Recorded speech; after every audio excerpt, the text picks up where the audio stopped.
Audio recording of experiment gravity machine, Professor Volkov, 27th of July 1985. It's 1 a.m. We'll now start the experiment with test subject number 7. Mr. Ivanov, can you hear me? Yes? My name is Professor Volkov. I will guide you through the experiment. Activate the machine. You will now hear a couple of loud noises, but please stay calm and do not move until the experiment is finished. Energy level 20%. Professor, I feel kind of strange. Mr. Ivanov, this is absolutely normal. Your body has to adapt to the inversion process. Energy level 40%. Professor, it hurts! Professor, should we abort? No, we will succeed this time. Professor! Mr. Ivanov, we're almost done.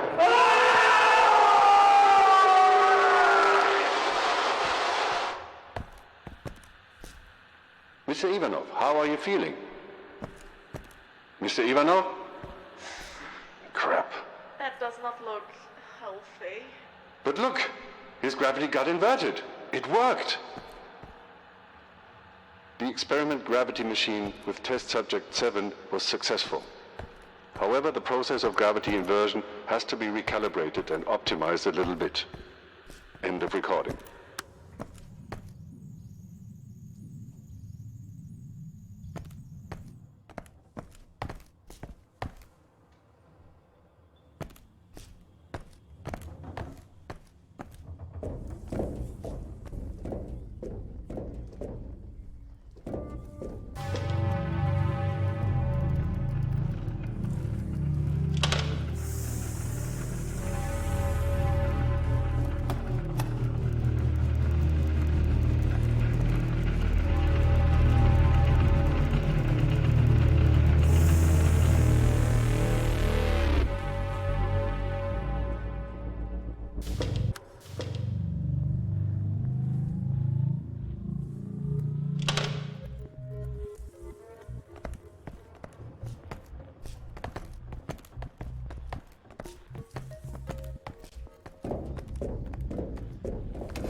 This is Professor Volkov summarizing the results of mirror object experiment.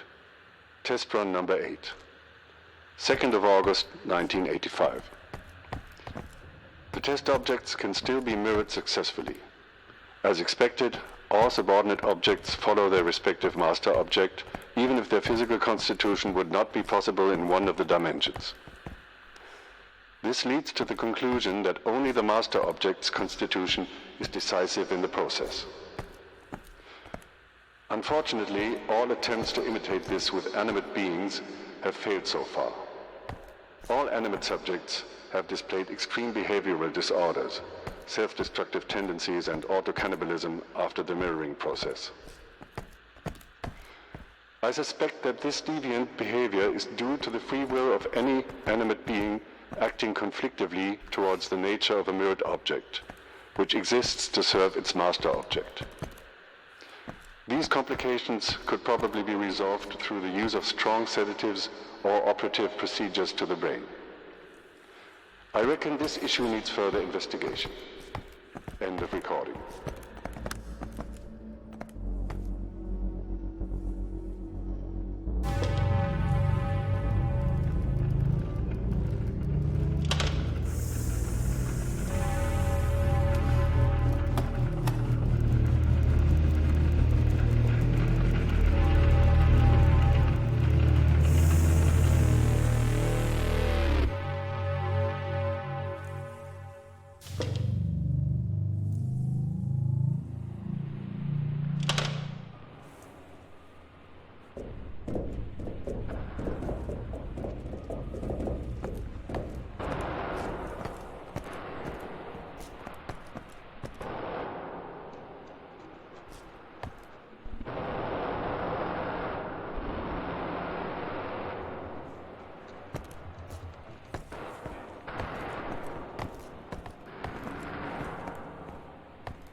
Audio recording of experiment time acceleration, Professor Volkov.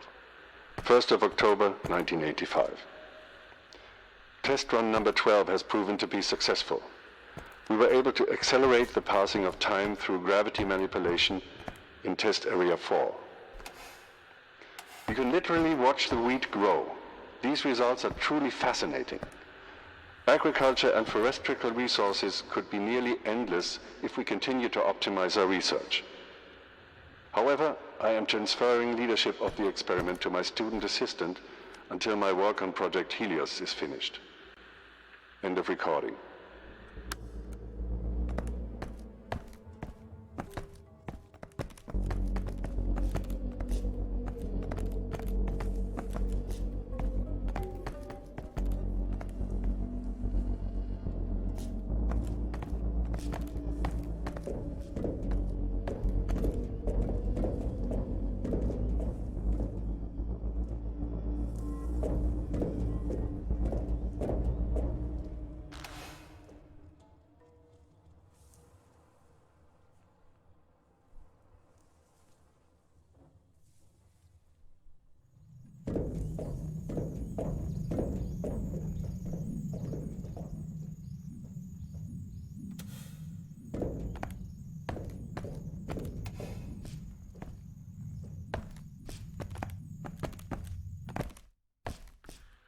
university's first big project concerning the research on gravity is its inversion.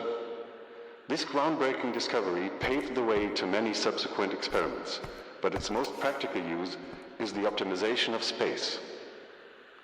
My students even applied the concept in this very facility, making use of both the floor and the ceiling to work in our research. Our second big project enables us to greatly facilitate the movement of heavy or unwieldy objects. The transport of big machinery, military, or construction supplies would no longer be exhausting and tedious. Finally, the manipulation of gravity made it possible for us to accelerate time in predefined locations. Think about all the crops and resources we would grow faster. We could expand our economy and never worry about running out of food or natural resources again. And now I am honored to present to you the flagship project of our wonderful institution, Project Helios, an invention that combines all aspects of our previous research. The reactor supplying us with unlimited energy through the manipulation of gravity. By constantly shifting the gravity in its core through electric impulses, a heavy component is moved up and down and thus generating electricity through dynamos. Once it's launched, this fascinating machine is entirely self-sufficient and will be able to eliminate our needs for finite sources of energy, which could change the future of our glorious nation. Naturally, our existing research on gravity will open up an infinite number of opportunities beyond our imagination. Gravity manipulation, unlimited energy, this is all just the beginning.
Final audio recording of Project Helios.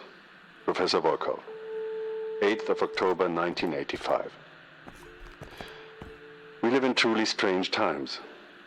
10 years ago, when I started working at the faculty, we would have needed a whole encyclopedia to record the development of a self-sufficient gravity reactor. But nowadays, a computer with a single disk is sufficient to save all the information we need to change the world. Of course, it wasn't simple. A few of my colleagues have chosen to terminate our collaboration because of my methods. Looking back at the experiments my students and I have conducted, sure, sacrifices have been made, great sacrifices. But ultimately, it was in the name of progress and the advancement of mankind, to improve the future of all generations to come, so that they don't have to struggle as we did. What could possibly be more important? If I could go back in time, I would have made the same choices over and over again. I have no regrets.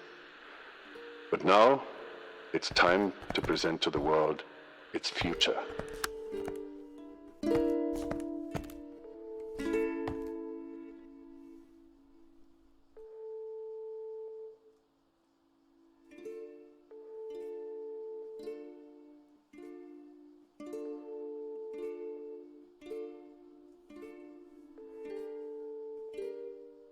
Good evening, citizens. Welcome to the news of the day.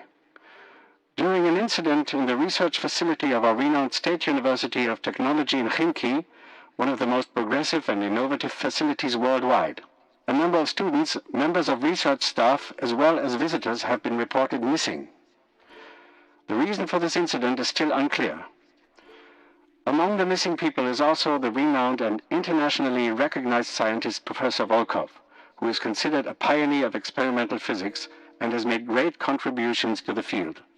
Currently, the search for the missing people is still ongoing. However, up to this point, not one missing person could be found in the area of the research facility. In addition to a large part of the building, all of the university's research data has unfortunately been lost. As it is still unclear what may have caused the accident, residents are advised to avoid the area and to stay indoors if possible until investigators have managed to trace the cause of the incident. The General Secretary of the Central Committee of the CPSU, Mikhail Gorbachev, who was elected in March, wants to set new accents in the Soviet policy, according to an official statement. Under the headings of Glasnost and Perestroika.